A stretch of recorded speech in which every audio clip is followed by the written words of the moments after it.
Forceful and authentic. That's how Scott Morrison described Prince Philip's character, and that's how he'll be remembered by so many, Stephen. He will. He was definitely not a shrinking violet. I think that's fair to say. What you saw with Prince Philip was what you got. He was never afraid of saying what he thought, and I think perhaps the political correctness wasn't his something that he concerned himself with too much.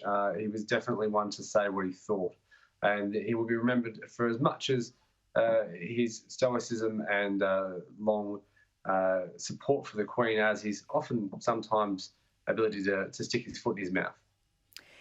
Prime Minister Scott Morrison, as we just heard, mentioned that Prince Philip travelled to Australia over 20 times. One he made in particular, he mentioned deep compassion for the people in the bushfire-affected areas in Tasmania in 1987, and he comforted the victims. He's known to do such things, certainly from the very early ages of his life. Yeah, he really was. Despite his tough exterior, he did have a tricky upbringing himself. He was born in Greece. He was exiled from Greece when he was only 18 months old, so he knew what it was like to experience loss.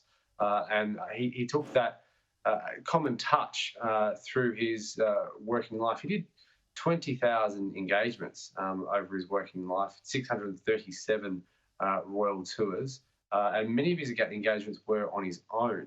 So he was very much a hard-working royal and someone who spent a lot of time listening to people's concerns and listening to how they were coping with things. And in his role, he was at the centre of world events. He witnessed in his lifetime, the Second World War, the Great Depression, the rise of the Beatles in the 1960s. He was someone who saw the world change and spin around, but also the world that in a lot of ways remained the same, particularly for him.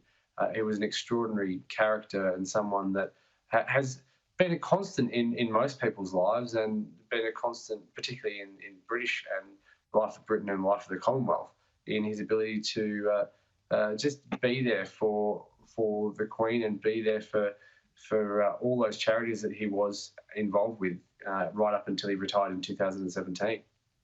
Sometimes death can bring families together.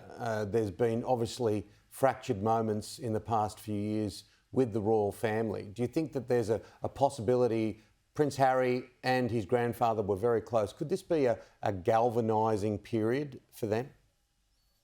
It's going to be a very difficult moment for Prince Harry, not to sugarcoat the situation, because he did do that interview with Oprah Winfrey that did cause some concerns. I imagine the Queen had consistently offered an olive branch to Prince Harry, and we do understand that he is planning to fly over from America to the UK to attend Prince Philip's funeral. So perhaps there's a chance for fences to be mended and a chance for people to come back together again. I'm sure Prince William, who had a strained relationship with Prince Harry, it may be a chance for them to actually meet up and move things along again. It's unlikely that Meghan would travel to the UK at this time. She is quite heavily pregnant. They haven't announced exactly the date of their second child's expected birth, but looking at the photographs and the interview that she did with Oprah Winfrey, it looks like perhaps she's a touch more than 6 months, which would make it